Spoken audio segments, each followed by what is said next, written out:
Hello everyone, welcome to my channel. I'm Jordan and welcome to a reading vlog that I am so excited to be starting for so many reasons. This is a reading vlog where I'm going to be focused on hitting my reading goals or catching up on some of my reading goals. I actually didn't set all that many reading goals at the start of this year.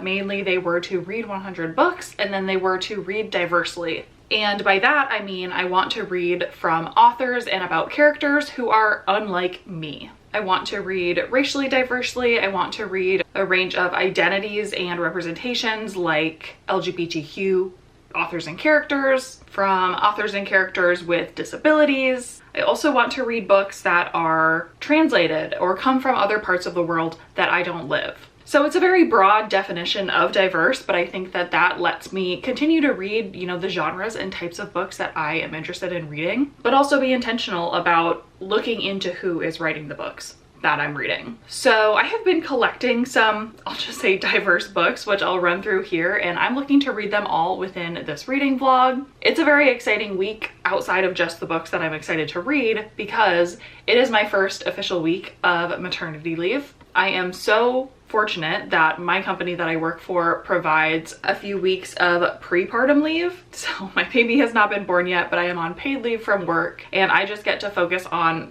really resting my body is kind of the primary focus, but also preparing myself, my house, etc. for this baby to come. So I'm really thankful for that and I'm really looking forward to taking full advantage of this time that I have reading all the books. I've been in a little bit of a reading slump lately and I'm hoping to completely kick that to the curb and also make some progress on other things I've just been meaning to do for a while. We'll talk about that and plans for the week in general in 1 second. I think I'll go through the books next that I'm planning on reading for this vlog. I am hoping since I'm not working I can get through all of these within 1 week. We'll see how realistic that is. Okay, the first book that I will be reading is The Three-Body Problem by Saoirse Liu, translated by Ken Liu. This is a sci-fi book that was written quite a while ago. It was written in, I think, 2006.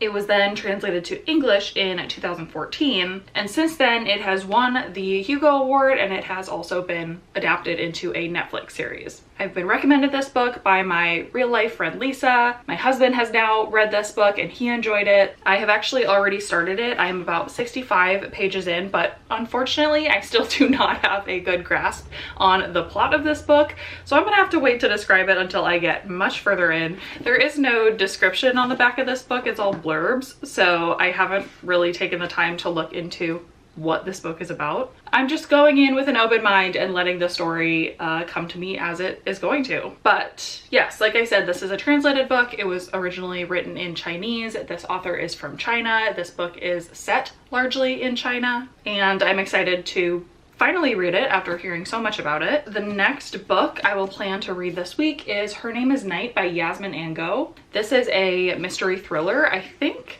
The top of the blurb here says, kidnapped from her village, sold into human trafficking, now she's liberated and lethal. This character is from a village in Ghana, which is also where this author is from. This book was recommended by Jessie over at Jessie on YouTube, and I really respect and trust their recommendations, so I'm so excited to finally get to this book, which I've had on my wish list on their recommendation for a really long time. And I am always looking for more diverse mystery thriller recommendations specifically because there are not all that many authors of color being published in those genres right now. So looking forward to this kind of action-y thriller type book. All right, what next? Then we'll go with Made in Korea by Sarah Suk. Sarah Suk is the author of The Space Between Here and Now, which was a young adult sci-fi contemporary type book that I loved. I gave it 5 stars. This is her debut book, so it was written before that one, and this one I believe is just a straight up young adult contemporary book. I'm not sure where this book is set, either in the US or Canada, I'm guessing, but it is about 2 Korean students getting to know each other. Sarah Suk herself is Korean, but she lives in Canada. So also excited to be hitting young adult contemporary within this reading vlog, and this one I think will be a nice quick read to sprinkle in maybe in the middle of the week. All right, and then I have 2 more. The next one is Murder in Berlin by Christina Koenig. This is a book set in Berlin. I actually purchased it in Berlin, and this is part of a series called The Blind Detective Investigates. So I think it's like a standard kind of murder mystery type book with an investigator who I think is blind. I'm hoping it's blind because that sounds really interesting to read about. And so this definitely hits, you know, being set in a different part of the world and with a disability that I have not read from a lot before. So also excited to get this knocked out. I really enjoy buying books as souvenirs from places that I visit, but I do want to read it before just putting it on my shelves as a souvenir. So hopefully I enjoy it. And then last but not least, probably the most, I don't know, buzzy book, also probably the most beautiful book on this list, I have Lies and Weddings by Kevin Kwan. Kevin Kwan is from Singapore. He is the author of the Crazy Rich Asians book series, which I read and enjoyed several years ago. This is his newest release. I think it's an adult contemporary romance with also a lot of just family drama, rich people drama. This cover I think is so beautiful, and I've been holding on to this for a little bit. Really excited to finally knock it off of my TBR. So that is the reading list for this week. I am so excited about it. Again, just so beautifully diverse in every way, in the authors, in the characters, in the genres, in where these books came from. I definitely will not be bored with my reads this week. Now let's very quickly talk about my plans for the week. So I've got a lot going on despite not working. The first thing I have planned for later today is I'm actually going to be cutting and dyeing my hair, which is a long time coming. I've been really bored of the way that my hair is looking lately. I haven't dyed it or highlighted it in a couple of years. I think I'm going to go darker. I have never gone darker than my natural color, but I'm feeling it for fall. So I'm really excited to be doing that today. And then let's see, later tonight, I've got gymnastics to bring the kids to. I've got reading sprints on Jessie's channel for her birthday, which was this last weekend. So today is going to be pretty jam-packed. And then tomorrow I've got a doctor's appointment that also includes an ultrasound because baby boy is measuring large, or I should say I am measuring large, which leads them to believe baby boy is going to be large. So we're going to check exactly how large that is via ultrasound, and then I'm thinking, hoping, maybe start to create some sort of semblance of a plan. Now that I'm only about 5-ish weeks out from my due date, that is becoming a real reality to start thinking about when this baby is going to come. And then hopefully after Tuesday, I will have a bit more time to focus on some house stuff. Oh, and one other exciting thing that I forgot to mention, as of the time that I'm filming this, I have read 95 books this year. So if I read all 5 of these books on my TBR, I will have read 100 books this year. So not only am I working towards my diversity reading goals, but I will also be, hopefully, in this vlog, hitting my numerical Goodreads reading challenge. So exciting things all around. All right, that was a lot of talking, so I'm gonna go now. I'll show some B-roll of my day today. I will come back once I have some brown hair. We can talk about how things are going. I probably am not going to do much for midpoint updates within these books. Because I have so many to get through and talk about, I think it makes the most sense to wait until I've finished them before I give full synopses, thoughts, recommendations, etc., so that we are not here for multiple hours. But regardless, like I said, I'm so excited for this week, so let's get it going. I will check back in with you in a bit.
And here's the hair reveal. It's been actually a couple of days since I got my hair done. Basically, I did it on Monday, and because I didn't have any reading updates or anything, I didn't actually come on camera to show off the new hair.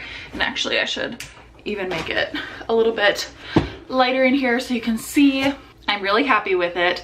But yeah, I did that Monday. I did reading sprints Monday night, so I got to debut the new hair, which was fun with all the besties. And then I decided not to wash my hair yesterday, Tuesday, just to give it a little bit more time to like soak in so that I didn't wash out any of the color or anything. So it wasn't looking as nice yesterday as it did on Monday. So then I was like, well, I should wait to come on video until it's actually looking nice again. So finally I have showered for the first time, styled it myself, and I'm really happy with my hair. It's definitely a big change from what I had before. I love the haircut. This is kind of the length that I love to go after growing my hair out really long. I love to chop it off, especially pre-baby, and especially with short hair, it's much easier to style. So I find myself like curling my hair and stuff more when it's short, rather than once it grows out, I just let it do its own thing. All right, that is enough about the hair. Now let's talk about the reading. So I said I was gonna come back once I had finished a book. However, instead of reading one book all the way through, I am about halfway through 2 books. So I thought maybe I'll just give you like an initial synopsis for both of these 2 books. And then I can come back once I have finished both of them, and it'll take about the same amount of time. So the first one is gonna be no surprise because you've seen it a bunch in this video already, but The 3-Body Problem. I am about halfway. I'm on page 189 out of just under 400. And this book is already taking me for quite a wild ride. I will say that I went into this book not having really any idea what it was about. I didn't look into the synopsis. There's no summary on the back of the book. And my husband and my friend who have recommended it to me, I've already forgotten exactly what they've said about it. I don't know if they ever gave me any plot details or just told me it was something I would enjoy. And what's interesting about this book is that what's actually going on doesn't happen until about halfway through the book. So I just now got a grasp of like what these characters are doing and why we're following them. And I mentioned on sprints on Monday night, a little bit before I got to this point, I ended up going onto Goodreads and reading the synopsis, which for good or for bad, I don't know. I feel like it's kind of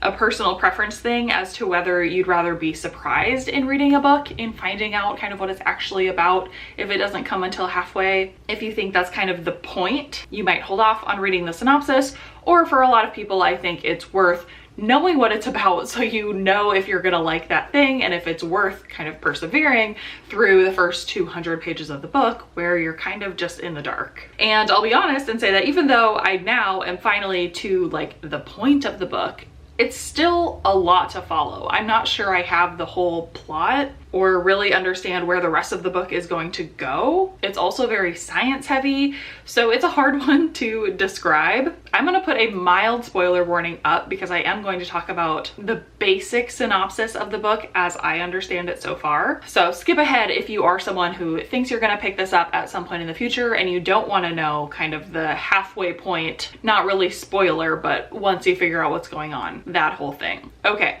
So apparently this is a book about aliens, and for the first half of the book, there have been no aliens. But this book follows basically multiple generations of Chinese scientists who, as far as I'm understanding, are coming to the realization that Earth may be able to have contact with aliens and are working towards that communication. It's interesting because we start the book 2 generations ago with this one scientist and professor who actually ends up getting killed for some of his radical ideas. And then we jump forward and follow his daughter for a little bit, who again kind of becomes renowned for being this radical scientist. And then we jump one more generation forward to her daughter and a group of scientists more in present day. And we're following specifically a scientist who was brought into this specific program. And all he knows originally is that there has been this string of scientists who have all killed themselves, and it's very mysterious. No one understands why. And now there's this male scientist who is being recruited to basically figure out why. And then ultimately we learn that he's also being brought into this project related to communication with extraterrestrial life.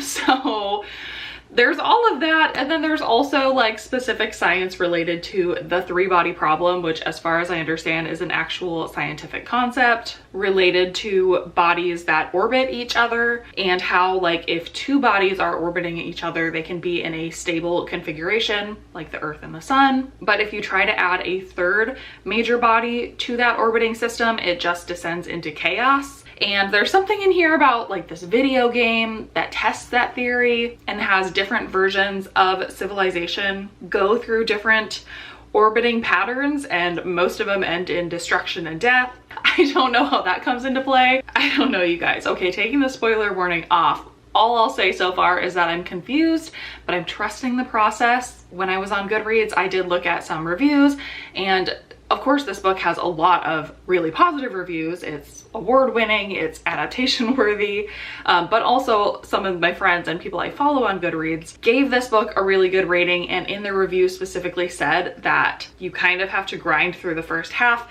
and then the second half is really impactful. Trusting the process, I'm going to go ahead and finish this book, and we'll see where I end up. I really have no feelings so far. I'm just like, my hands are up. I'm waiting to see what else I find out about this book. I'm hoping I understand the majority of it. Because it is so sciencey, it's easy to get a little bit overwhelmed by everything they're talking about, but I'm trying to just power through.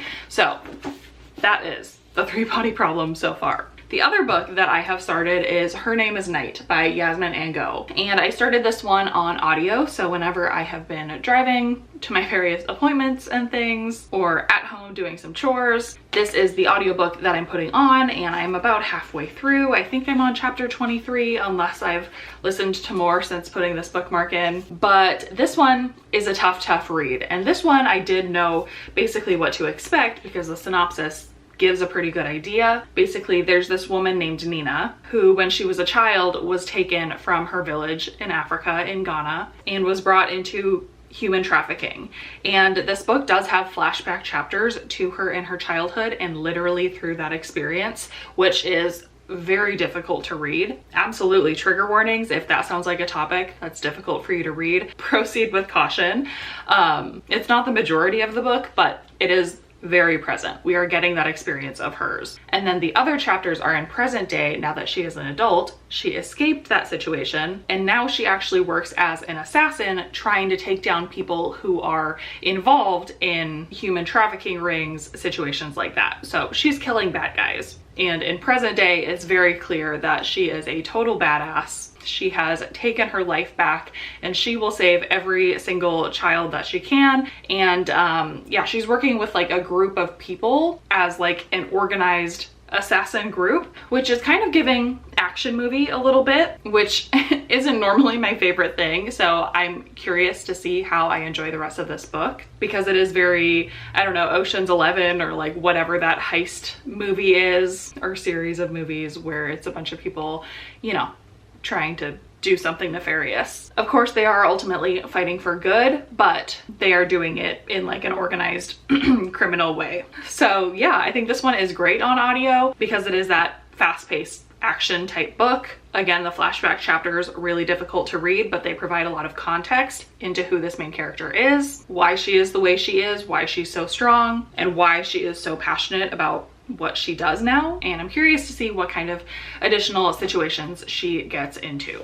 So those are the two books that I am about halfway through. So hopefully the plan is I will come back once I have finished both of them. Then I don't have to give any more of the synopsis or anything, but I can give you my final thoughts after finishing them. Plan would be to do that today with both of them. We'll see how it goes because I do have some other things on my docket today. So today is Wednesday and I need to do some nursery prep. So my husband and I last night were looking into like nursery themes that we want to do for this baby. I need to go out to a couple of stores to see what I can find. Basically, we want to find some curtains or something that we can branch the rest of the decor off of, specifically paint for the wall color, because my husband's mom will be painting the room for us this weekend. So I want to get enough decor items ready so that we have like the general theme and color scheme ready. We can pick out paint. That's the plan for today. So honestly, it's going to be kind of a fun day going out, going shopping. So I will take you with me for some of it. I will probably be listening to this audiobook for a large portion of those errands, and then I'll be back when I have another update.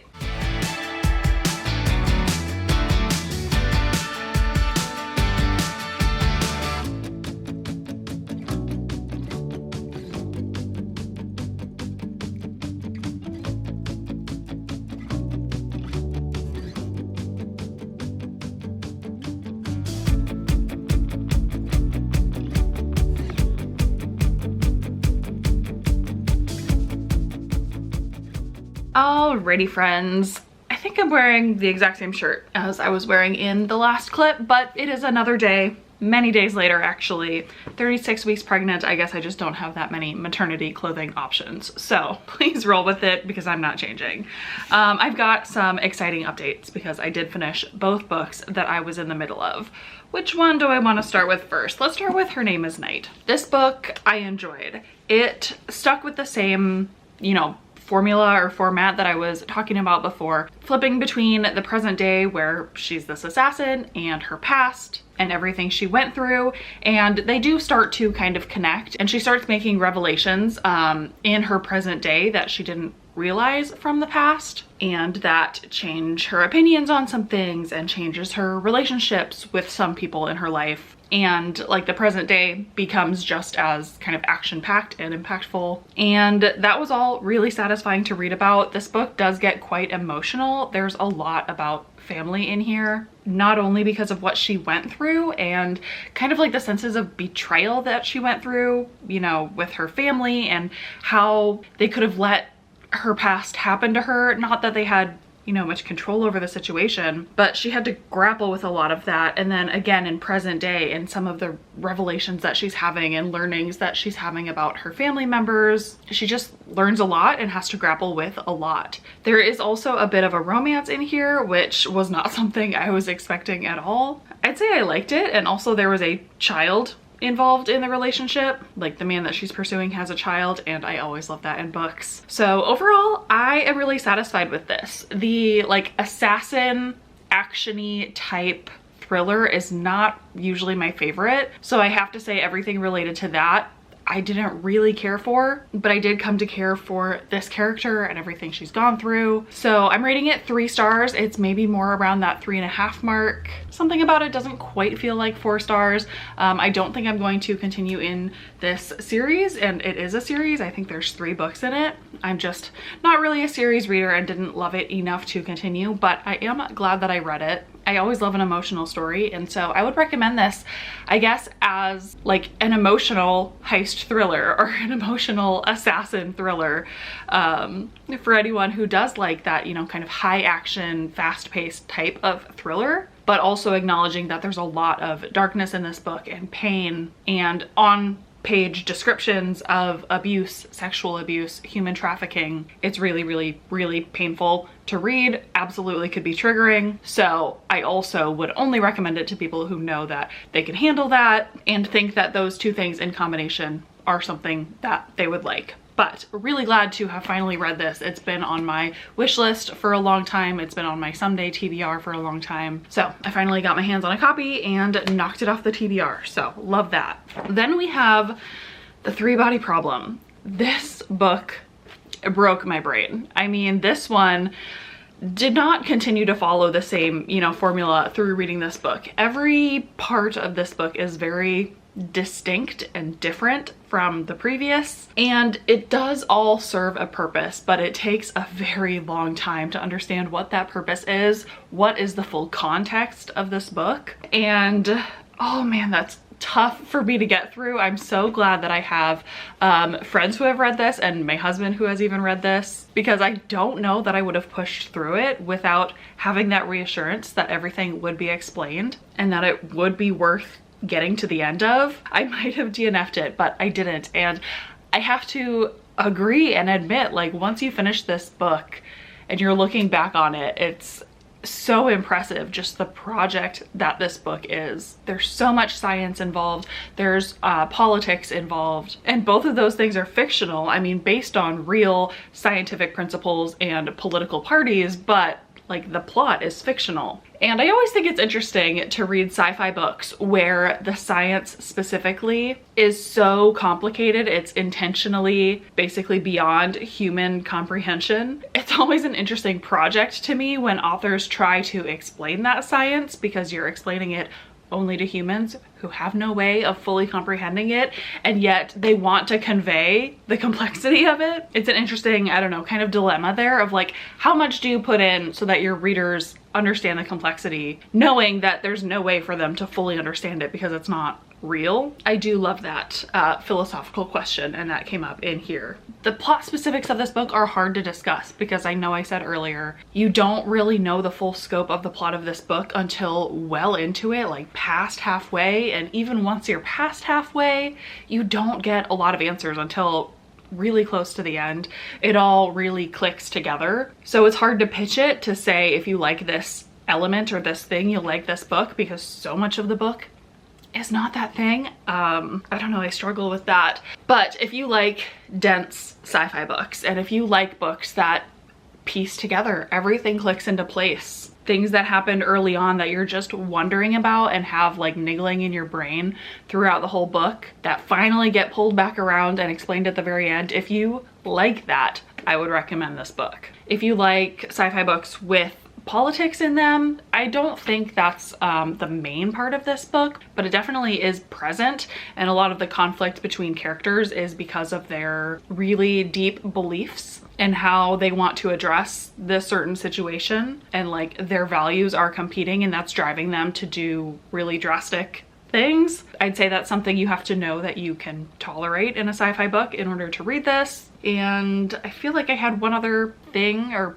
part of this book to like use as a recommendation, but I can't really remember, so I'll go into my overall thoughts. So I'm rating it 4 stars. I don't know, it's so hard to rate because I know it's not a 5-star book. Even after I finished it, my husband was like, that's not 5 stars for you, is it? And I was like, no. My enjoyment of it just wasn't high the entire time that I was reading it, but my satisfaction after having finished it is really high. So 3 stars doesn't feel like quite enough to appreciate the project that this book is, and like the discussions that I had after it, I really appreciated it. I don't know that there's anything I would change about this book because it's pretty intentionally doing what it wants to be doing. So if you changed it majorly and structurally, you would be changing the whole book. So 4 stars feels right. I am honestly not sure if I will continue into this series. My husband isn't sure either. I don't think I would read any more books without him having read it first, so that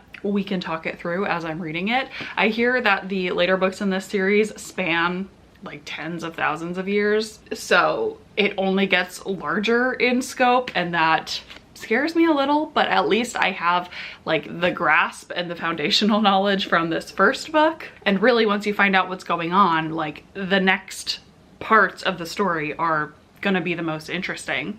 So we will see, maybe someday, but I'm not rushing to pick up the next books in the series immediately or anything. I do want to check out the show. We don't currently subscribe to Netflix, but I'm thinking once baby gets here, we will probably subscribe to a couple more subscription TV services so I can binge through some shows, and maybe this will be one that my husband and I read on the 2 weeks that he's on his parental leave while we're just stuck at home with baby. I don't know, we will see, but 4 stars. I'm glad I read it. I definitely need a brain break after this book, so I think I'm going to dive into the young adult romance that's on my TBR for this video. Made in Korea. I don't have the book with me right now, but I know I want to read that, and then I have a couple more books after that. I might do more tandem reading or combination, or like have one book that I'm reading physically and one book that I'm listening to the audio. So I might have a couple of maybe midway updates to pop on with. We'll just see how it goes. I will just check in with you once I have something else to say. So until then, stay tuned.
Okay, a little bit of a different view for you right now. I am here with an update, also multitasking, making some freezer meals, as you just saw a time lapse of. Specifically freezer breakfasts, because I really love breakfast food and will eat it for all meals of the day.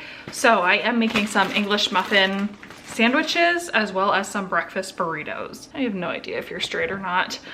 So as I talk about my reading updates, which I do have because it's quite a bit later and I've been listening to an audiobook all day and I did start a physical book. As I talk about those, I am firstly going to assemble English muffin sandwiches. I'm still waiting on some potatoes to cook for the breakfast burritos. In case you're curious how I'm making these, I'm just using English muffins.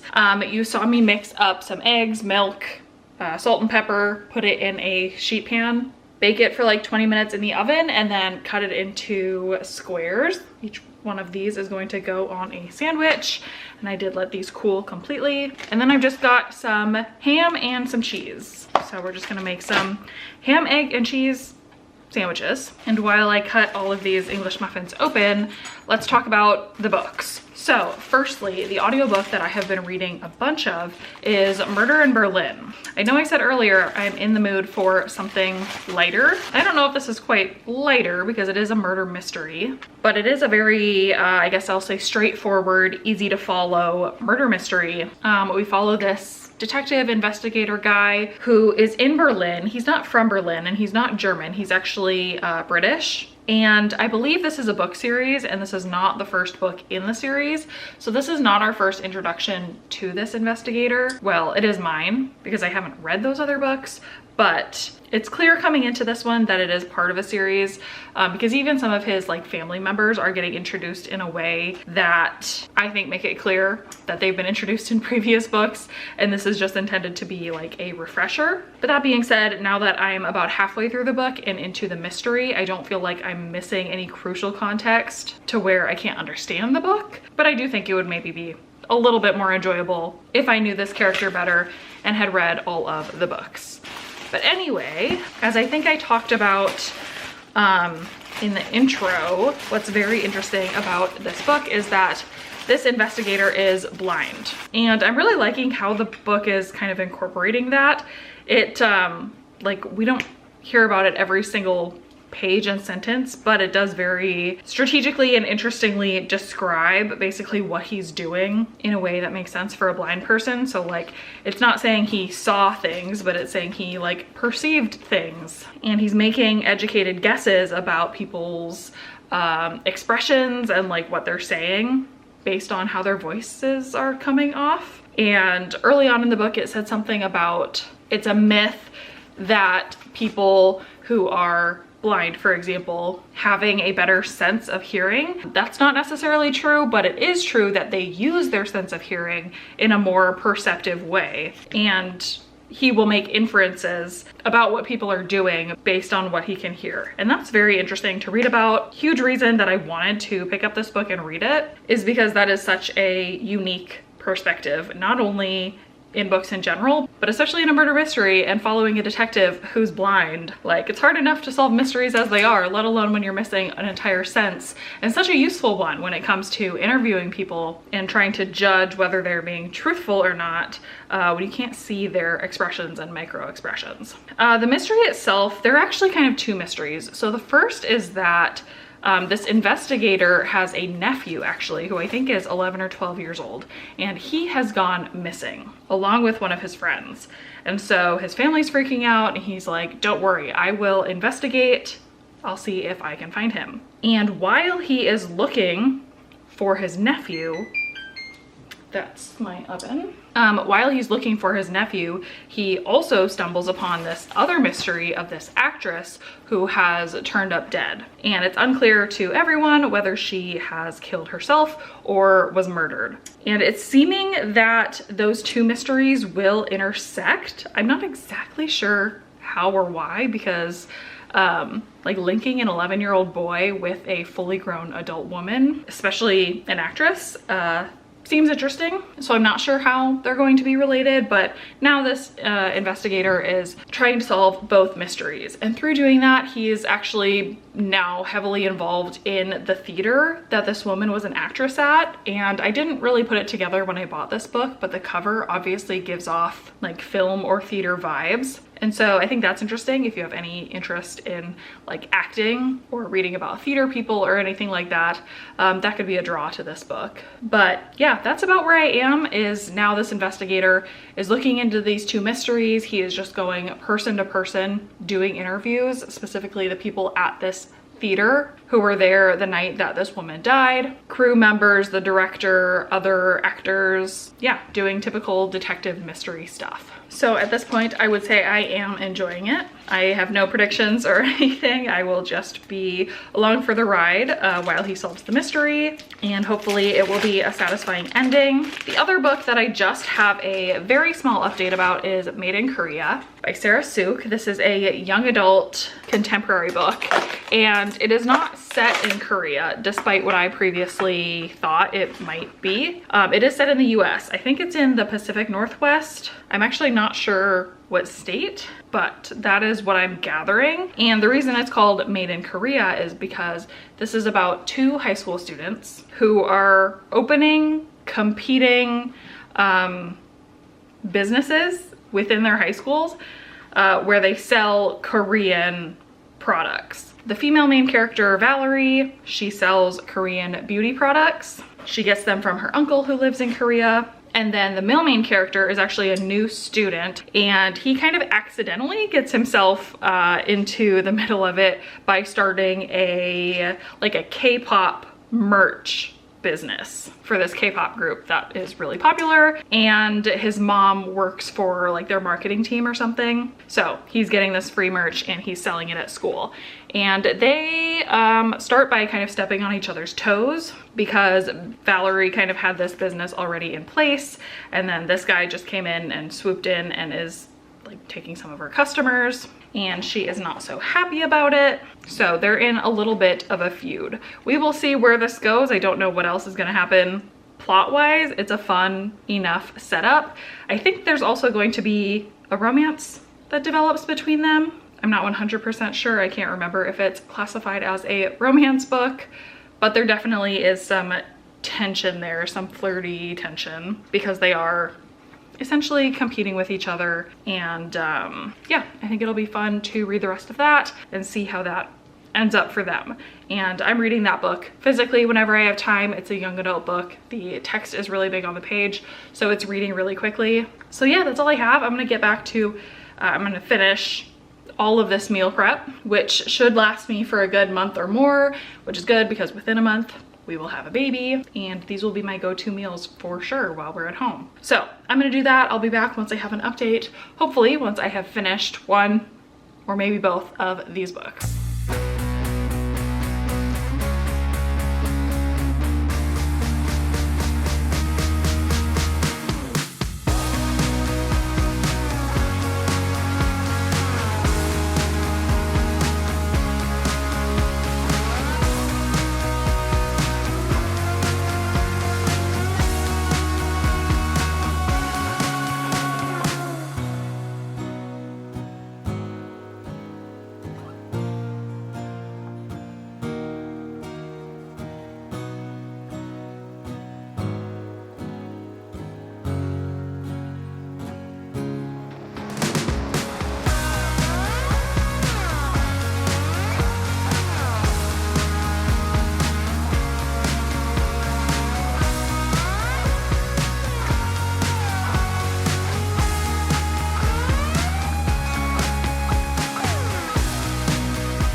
Okay, my friends, time for the next substantial update because I have finished both of the two books I was in the middle of. So let's talk about them. First, Murder in Berlin. I think I gave a pretty good synopsis of this book. I don't want to talk much more about the mystery being solved because it is a mystery. that would be a spoiler. I think I also had a pretty good grasp of my enjoyment of the book and what I was going to like about it, what was going to be just fine. I continued to enjoy the characterization of this main character. Following a blind detective was very cool, and I like the kind of spin it puts on that classic trope, which the mystery thriller genre in general doesn't see a lot of diversity. Also, I assume that the detective like sub-genre or niche within mysteries probably doesn't see very much diversity, so it was just great to get a different perspective. It was referenced a lot, not to the point to be annoying, but clearly a very intentional part of writing this book was describing the unique ways in which the blind detective used his strengths and weaknesses to specifically solve these mysteries. So I enjoyed it. I'm giving it 3 stars. This is part of a series, as I've mentioned. Okay, the Blind Detective series starts with a book called The Blind Detective. Then we've got Murder in Regent's Park, Murder at Hendon Aerodrome, Murder in Berlin, Murder in Cambridge, Murder in Barcelona, and Murder in Dublin. I have been to Barcelona, so perhaps I'll have to look into obtaining that Barcelona one. Otherwise, I don't think I would read the other books in the series unless I've specifically been or I travel to those locations. It was fun reading a mystery set in Berlin when I have somewhat recently traveled to Berlin. It was fun to pick out the areas that I had been to or at least knew of. And that's kind of a fun, you know, souvenir to pick up from places of travel. But otherwise, I don't think I'm going to seek out the rest of this series just because standard detective mysteries, not my all-time favorite. But I am glad I read it for this video. I am glad that I read this book that I've been holding on to for a while. Then the other book I have to update on is Made in Korea. I also believe I gave a pretty good synopsis about what this book is. It is just a really nice young adult contemporary book. There is a romance that develops between the 2 main characters, but it stays very sweet. There's kissing, but not much else. And the competition that these 2 main characters have related to their Korean businesses that they do at school, it's a little bit like cheesy, and the things they do to kind of undermine each other, are they completely believable? Maybe not. Is everything in this book and how it plays out pretty predictable? Yes, but that doesn't make it not enjoyable, and especially with what I've been reading lately, just how my headspace has been lately, sometimes it's just nice to have a comforting young adult romance to have as a comfort read where you know what to expect, what you're gonna get out of it. You let yourself kind of be swept up in the cutesiness of it. That's totally what this did for me. So I really enjoyed it. I'm giving it 4 stars. For what it is, it did a great job. So if this is something you're looking for and something you feel like you need in your life, I would happily recommend it. So with that, I'm happy to say we are on to the final book for this reading vlog, which means we are also to my 100th book of the year, which is very exciting. I am glad that this is the book that I'm reading for that milestone. I just think it's so beautiful. I hope I enjoy this book. I'm expecting it to be pretty similar to Crazy Rich Asians. I'm not sure what the premise is. Let's read the top of the synopsis. Here it says, a forbidden affair erupts dramatically amid a decadent Hawaiian wedding in this hilarious, sophisticated, and thrillingly plotted story of love, money, murder, sex, and the lies we tell about them all. So yes, it sounds like it's going to be drama filled. Set in Hawaii, which I didn't know, but makes sense given the volcano on the cover and palm trees, tropical vibes. I think that's going to be a really fun setting. And yeah, I'm here for the shenanigans. So I'm going to go ahead and get into this book. I probably will just check in once I've finished. I think this vlog is getting maybe a little bit long. So I'll come back once I have finished this vlog for a final clip to wrap up this video, and I'll let you know a few more details about what this book is about and how I end up enjoying it.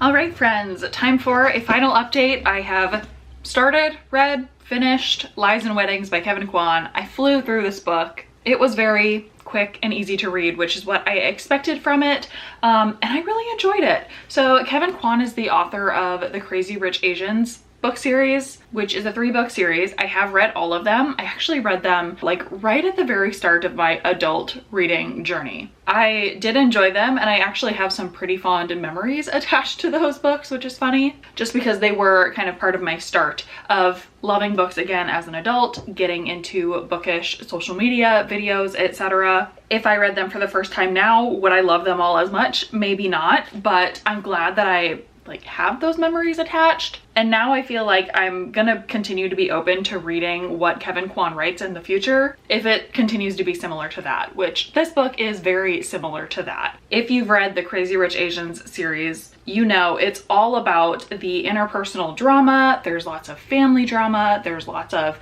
relationship drama, there's lots of money drama, and people like comparing statuses and being able to travel all over the world on a whim for certain events and things like that. It is fun to read about because it's just such a different life from what I live. And while normally drama in books is not my favorite thing to read, usually I require a little bit more of a plot. I feel like when it comes to Kevin Kwan books, I kind of just don't care as much, meaning I go into it prepared for the drama, excited to read the drama, and just enjoying the ride. So again, that's what this is. It does start with this wedding in Hawaii, but as the title implies, lies in weddings. More weddings happen throughout the book, and so that's kind of a big driver of the sort of plot that exists in this book, is that other characters end up getting engaged or involved, and more weddings happen that people are traveling to, and they're all over the world. Also, what's fun about this book is there's a lot of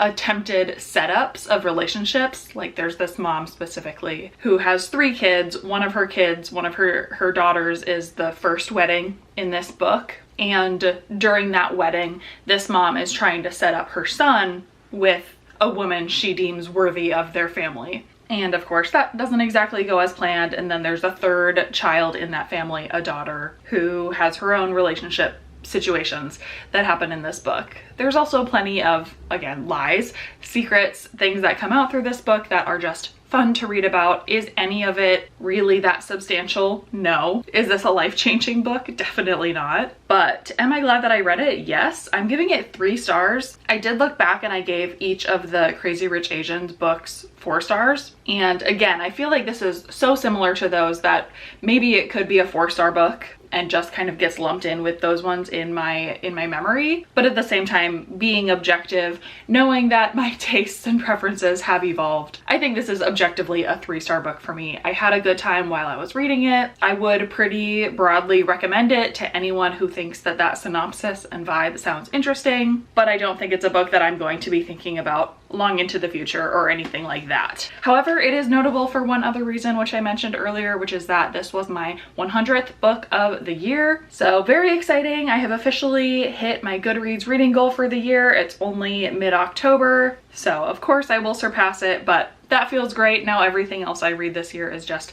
kind of a bonus. So with that, wrapping up all of the books that I read in this video, I feel really satisfied with what I got done. These are 5 books that all came off of my physical TBR, which I love knocking books off of. They all have diverse authors and or in-book representation, which I love. I generally enjoyed every single one of them. I think these were all 3 or 4 stars. Let's see, 3 stars, 4 stars, 3 stars, 4 stars, 3 stars, which unfortunately means I am still in my 5-star reading drought.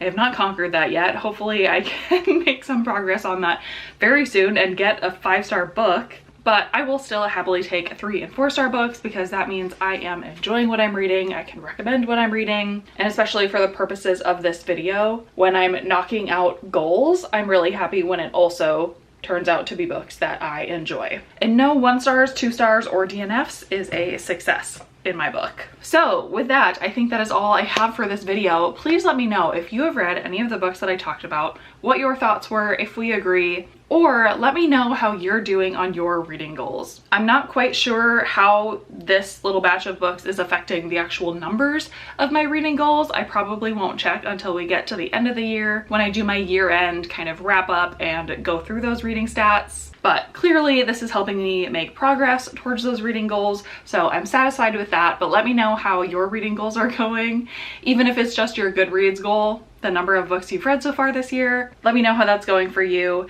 And other than that, I don't think I have anything else. So thank you so much for watching this video, and I will see you in my next one.